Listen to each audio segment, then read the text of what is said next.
Irmãos e irmãs, quarta-feira de cinzas do ano 2022. Vamos meditar sobre o Evangelho de Mateus 6, dentro do Sermão da Montanha, jejum, oração, a esmola e a campanha da fraternidade.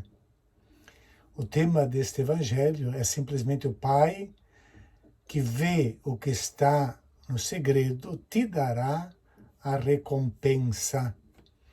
A educação é o caminho para alcançar o que há de mais belo neste mundo, a grandeza do coração livre e bondoso do ser humano.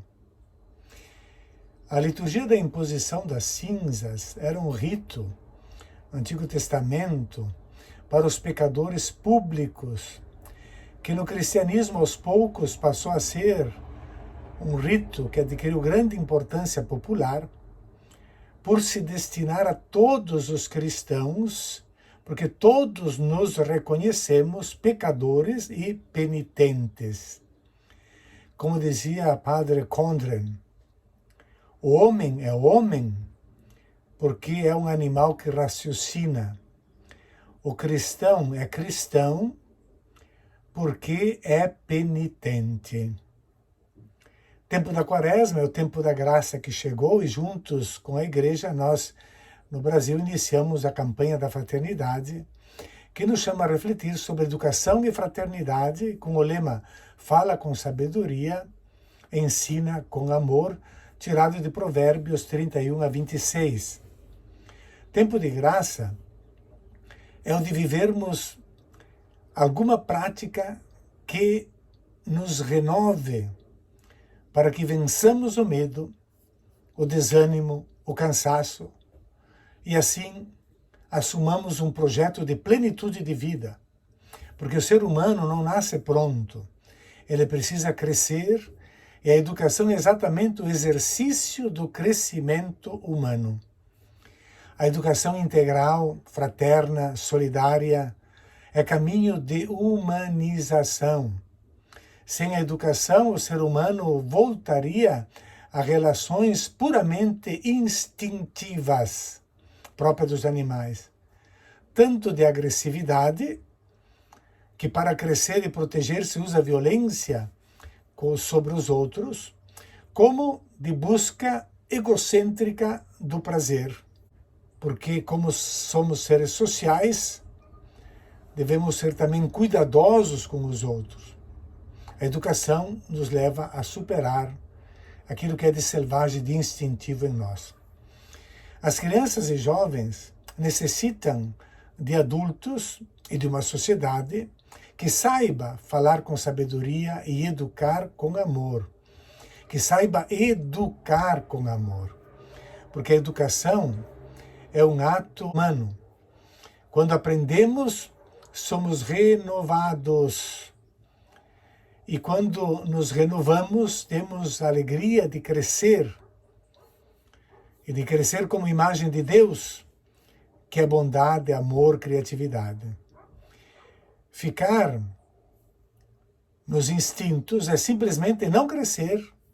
Isto é a maior limitação. Se nós olharmos na mitologia grega, temos dois titãs, um chamado Epimeteu e outro Prometeu. Epimeteu deu, por concessão dos deuses, os dons a cada um dos animais: garras, velocidade, casco duro, veneno, força, asas, etc. E gastou todos, chegou a hora do homem, não tinha mais nada. Então Prometeu, que significa etimologicamente aquele que pensa antes, deu ao homem a capacidade de pensar. Portanto, o homem não dá respostas rígidas aos estímulos instintivos. Assim como Epimeteu, que é aquele que pensa depois e que, portanto, não pensa e segue simplesmente os impulsos como os animais. A educação nos leva a sermos pessoas que pensam antes de agir. Educar é também não só um ato eminentemente humano, mas uma ação divina, Porque no Antigo Testamento nós vemos constantemente Deus que tenta educar um povo para ser a sua imagem e semelhança entre os outros povos. E Jesus é o grande educador. E não por nada ele acabou morto da cruz. E Sócrates, também era educador, foi envenenado. Grande educador, Jesus, tinha relações amáveis e atenciosas com as pessoas. Ele propunha sempre um crescimento pessoal, pedia a participação da pessoa por meio da fé, pedia a conversão diante da boa notícia e diante dos milagres que fazia. E ensinava com uma linguagem e exemplos do dia a dia que todos podiam compreender. Jesus, sem dúvida, é o grande educador. Educação para a fraternidade. A relação também entre educação e fraternidade não pode deixar dúvidas. Há uma relação. O ódio, inveja, violência, dominação, subjugação dos outros, desrespeito, preconceito, não fazem crescer ninguém, ao contrário. Exacerbam seus instintos. Tornamo-nos, por isso, pequenos, fechados, menos humanos. O Papa Francisco pergunta, naquele belíssimo documento da Fratelli Tutti, o que acontece quando não há fraternidade conscientemente cultivada, quando não há vontade política de fraternidade, traduzida em uma educação para a fraternidade, o diálogo, a descoberta da reciprocidade e o enriquecimento mútuo como valores? Pergunta o Papa, nós temos a resposta, basta olhar para a situação atual de guerras do mundo. São não poucos os desafios para a educação hoje, especialmente porque o mundo tornou-se, agora com uma nova característica, tornou-se digital e a cultura tornou-se globalizada. Não esqueçamos que a essência da educação é educar para a paz. O bem da paz é um bem tão grande, escrevia Santo Agostinho, que mesmo no meio dos acontecimentos mais complexos deste mundo, nada se ouve de mais agradável, nada se deseja mais ardentemente e, enfim, nada se alcança de mais belo. O bem da paz. Educação para a paz. E o Evangelho desta quarta-feira de cinzas, ele nos convida para um crescimento espiritual, uma educação cristã. Educação à vida cristã. Começa o texto, não praticar a vossa justiça na frente dos homens, justiça de kaiosine, justiça, a tzedakah do hebraico, que vai ser traduzida também, tzedakah, como esmola, é a justiça de Deus. Não praticar a vossa justiça diante dos homens. A justiça se refere a atitudes práticas em relação às outras pessoas, às outras coisas, ao mundo, a Deus. A relação com o próximo, nós podemos simbolizá-la na atitude da esmola. A relação com Deus na oração e a relação consigo mesmo no jejum.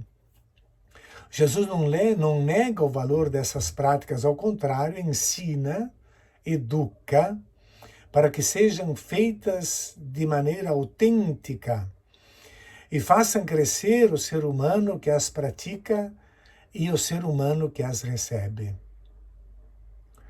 Jejuar, uma das três, é privar-se de algo imediato e necessário para descobrir algo mais amplo na realização da vida.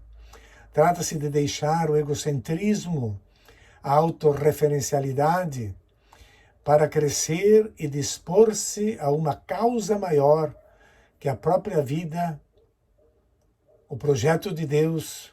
Portanto, jejuar para aparecer diante dos outros é perder de vez o sentido do jejum. Os santos padres chamavam de jejum todo e qualquer empenho ascético.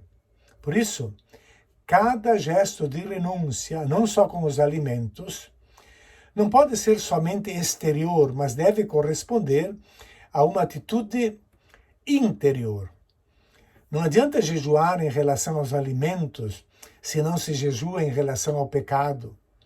Para agradar a Deus, toda ascese deve ser autêntica, isto é, deve absolutamente ser relacional. É uma relação direta com Deus por meio da oração, uma relação direta com o próximo por meio da caridade. Temos aqui a tríade inseparável: jejum, oração e caridade. No que tange à oração, deve ser, nesse tempo, mais fervorosa, mais intensa. A oração deve ser um grito do coração mais do que um grito dos lábios. Ela nutre-se do amor, ela é humilde, porque sai de um coração despedaçado pelo arrependimento e que pede perdão. Deve ser insistente, como foi a insistência da cananeia com Jesus. E ela é sempre alimentada pela palavra de Deus, daí na oração também a primazia do ouvido. Escuta, Israel, escuta, irmão. E a palavra de Deus que nos alimenta por meio da meditação. Na oração, o homem se dirige a Deus e, portanto, reconhece que há um absoluto fora dele mesmo. E ele não é Deus e não são os seus instintos os senhores da vida. E não são a sua busca do prazer a norma fundamental, e muito menos o domínio e a violência. É um ato, esse da oração, que se reconhece não como absoluto, mas como criatura. Por isso, Jesus ensina que rezar para ser elogiado pelos outros é colocar-se de novo no centro de tudo. E aí a oração é falsa. Ela deve nos colocar diante do outro como absoluto, que é Deus. A esmola ou caridade, é um sinal, é um sentimento de compaixão que busca a justiça de Deus. Dar esmola para ser elogiado também é servir-se a si próprio, é egoísmo e, portanto, é um modo de falsificá-la. Dar esmola para ajudar o pobre é amor, é grandeza humana, é evolução humana.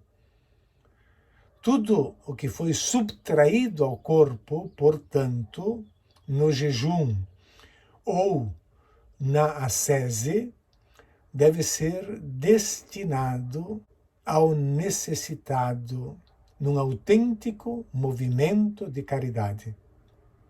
Santo Agostinho, para ir concluindo, falava que a oração tem duas asas que a levantam, que a elevam para Deus: o perdão das ofensas e a oferta aos necessitados. Como faz falta hoje recuperar no campo da educação, que começa na família desde o berço até a idade madura, a capacidade da renúncia e do sacrifício. Educação cristã. A Quaresma não é, portanto, um tempo de mortificação, mas principalmente um tempo de vivificação. Quaresma é um tempo cheio de vida, de renovação, de renascimento, de batismo. Convertei-vos e crede no Evangelho. Assim como os agricultores, no fim do inverno, espalhavam as cinzas acumuladas no tempo do frio sobre os campos para adubá-los, para revigorar a terra, assim, a palavra de Deus é capaz de infundir, adubar novas energias para todos os seres humanos, para todos os cristãos. Um profícuo tempo de Quaresma.